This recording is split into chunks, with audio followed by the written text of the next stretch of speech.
हम शुमाली कश्मीर की ज़िला बांडीपुरा की, जहां पर गुरेज बांडीपुरा रोड हालिया जो बर्फानी तूदे गिरे हैं उसकी वजह से कई राब्ता सड़कें बंद हुई हैं और राब्ता सड़कों के बंद होने से लोगों को वहां पर मुश्किलात पेश आ रहे हैं और उसकी वजह से जो सेहत का निज़ाम है वो बुरी तरह से मुतासिर हुआ है, क्योंकि ना ही अमला वहां पर पहुंच सकता उन इलाकों में और वहां पर जो बीमार है वो इसकी वजह से वो कई मुश्किलात के शिकार हो रहे हैं। लेकिन दूसरी तरफ से जहां पर ये रोड ब्लॉक हुए हैं अवलांच की वजह से, उसके बाद ही दूसरी तरफ से जो बीआरओ है उनकी जानिब से बर्फ हटाने का काम लगातार जारी और शुरू किया गया है और वो भी जारी है।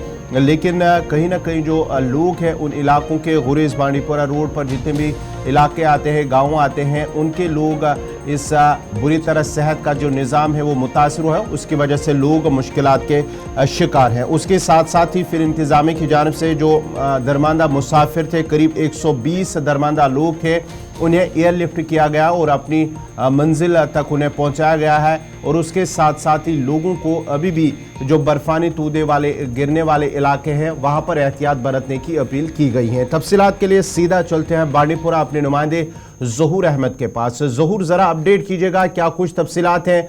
कई इलाके ऐसे हैं, अभी भी बताया जा रहा है कि वो उनका जो कनेक्टिविटी, रोड कनेक्टिविटी है वो फिलहाल मुनक़ता हुआ है। हालिया जो बर्फानी तूदे गिराए हैं, क्या कुछ तफसीलात हैं? जी बिल्कुल गवर, अगर बात करेंगे ये कंटिन्यूसली जो स्नो एवलांच आ रहे हैं बांडीपुर जो गुरेज फॉल फ्लंग एरिया है, तो वहाँ उसके बाद जो है वहाँ के मुकामी लोगों ने बताया कि जो हमारे यहाँ लिंक रोड्स हैं वो ब्लॉक हुए हैं और हमें यहाँ पेशेंट्स का बहुत ज़्यादा मुश्किलात का सामना करना पड़ रहा है कि पेशेंट्स को हॉस्पिटल लेने में बहुत ज़्यादा मुश्किलात का सामना करना पड़ रहा है। उन्होंने फिर बीआरओ या जो आपकी मैकेनिकल टीम उन्होंने अपील की है कि इसमें जल्द से जल्द इसको हटाया जाए ताकि हमारे जो यहाँ पेशेंट्स हैं या बाकी हमें आने जाने में बहुत ज्यादा मुश्किलात हो रहे हैं। तो उसके साथ साथ जो गुरेज बांडीपुरा रोड है वो मसलसल बंद है और इसमें जो बीआरओ की टीम है वो कंटिन्यू लगी है इसमें बर्फ हटाने में। तो कल ही जो हमारे डिप्टी कमिश्नर बांडीपुरा शकील और रहमान ने बताया कि हमारे मशीनरी लगी है, मैन मशीनरी लगी है, 1 हफ्ता और लगेगा और नेक्स्ट जो मंडे होगा तो उसमें हम अगर मौसम ने साथ दिया तो 1 हफ्ते के बाद जो है गुरेज बांडीपुरा शहर जो है उसको हम खोल देंगे। इसके साथ साथ अगर हेल्थ सेक्टर की बात करेंगे, हेल्थ सेक्टर में बहुत ज्यादा दिक्कतें आ रही हैं। जब वहाँ यूएजी मशीन पुरानी पड़ी है, डिफेक्ट पड़ी हुई है। उसके साथ साथ वहाँ पे ये भी फुकरा रहा है कि गायनोकोलॉजिस्ट की प्रॉब्लम होती है, क्योंकि जो महिला जो हमला खातून होते हैं तो उनके बाद उनको जो डिलीवरी करने में या चेकअप करने में बहुत ज्यादा मुश्किलात हो रही है। इससे पहले भी जो कई बच्चे हैं उन्होंने सैर्रा भी जन्म दिया था, तो उसके बाद वहाँ पे डायरेक्टर हेल्थ सर्विस ने एक रोटेशनल बेसिस पर ऑर्डर भी निकाला था कि रोटेशनल बेसिस पे वहाँ पे डॉक्टर के भेजा। 1-2 डॉक्टर्स वहाँ पे गए, उसके बाद वो जो ऑर्डर था वो कागज में महदूद रहा और उसके बाद वो डॉक्टरों ने भी वहाँ पे पूरी तरीके से ज़हूर, ये भी बताइएगा, ये तकरीबन 2011 सेंसस के मुताबिक 37-38 हज़ार आबादी थी जो बज़ाहिर इस बार बढ़ी होगी काफ़ी ज़्यादा। तो ये जो गुरेज का पूरा इलाका है ये ज़िला हेडक्वार्टर से मुकम्मल तौर पर राब्ते मुनक़ता हैं अभी तक? ये जो इन सर्दी के आयाम में ये कट ऑफ रहता है, क्योंकि जो हैवी स्नोफॉल होता है उसके बाद जो राजधान टॉप है 7 से 8 फुट का जो बर्फ रिकॉर्ड किया जाता है, बर्फ होता है, तो उसके बाद उसको जो है, हालांकि इसमें जो ये भी एयर लिफ्ट सर्विस भी रखा गया, जो भी पेशेंट्स होते हैं इनको एयर लिफ्ट किया जाता है।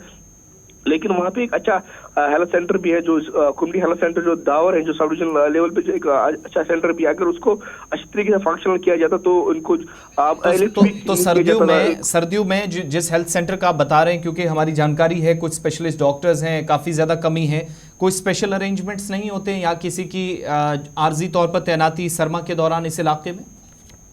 जी मैंने पहले ही बता दिया कि इससे पहले भी रोटेशनल बेसिस पे जो है गायनोकोलॉजिस्ट को तैनात किया गया था, लेकिन उसके बाद जो है कुछ डॉक्टरों ने वहाँ पे ज्वाइन किया था आपने उसके, लेकिन बाकी जो रेस्ट ऑफ डॉक्टर्स थे उन्होंने अपने जो ड्यूटीज है वो अंजाम नहीं दिए हैं। लेकिन ये भी बताया गया है कि जहाँ पे इनकी प्लेस ऑफ पोस्टिंग थी वहाँ पे वो रिलीव हुए थे, लेकिन गुरेज में उन्होंने ज्वाइन नहीं किया था। ये कुछ आरसी की पिछले साल की बात है, इस साल भी बताया गया था कि इसको जो है वहाँ पे गायनोकोलॉजिस्ट को तैनात किया जाएगा।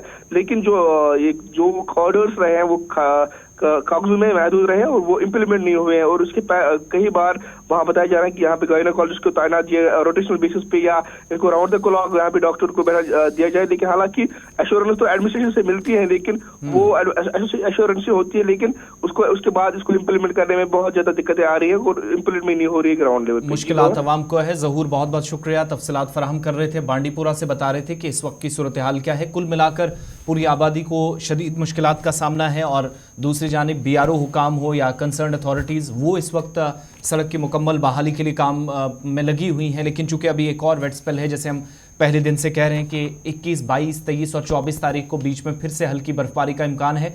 तो ये चूंकि समुद्री सतह से काफ़ी बुलंदी पर वाक़ा ये इलाका है, इसलिए बर्फबारी निचले इलाकों में थोड़ी बहुत बारिश भी हो तो वहाँ बर्फबारी हो जाती है, जिसका मतलब यह है कि मुश्किलात फ़िलहाल जल्द ख़त्म नहीं होंगी। और ये जो एयरलिफ्टिंग का प्रोसेस है जिसमें फ़िज़ाइया, BSF इन लोगों की मदद करती है, फ़ौज के ज़रिए सिविल एडमिनिस्ट्रेशन लोगों को वहाँ पर लाने की कोशिश करती है, या ख़ास तौर से हामिला ख़वातीन हैं, उन हामिला ख़वातीन को अस्पतालों तक पहुँचाने में ताउन फ़ौज या बाकी एजेंसियों की तरफ से दिया जाता है। ये सिलसिला शायद अभी जारी रहेगा कुछ वक्त तक। लेकिन दूसरी तरफ सड़क का जल्द बहाल हो पाना भी बहुत मुश्किल है। अगरचे भारी भरकम मशीनरी का इस्तेमाल किया जा रहा है, लेकिन बर्फ़ इतनी ज़्यादा थी, जो नतीजा ये है कि फ़िलहाल लोगों का इंतज़ार तवील होता चला जा रहा है।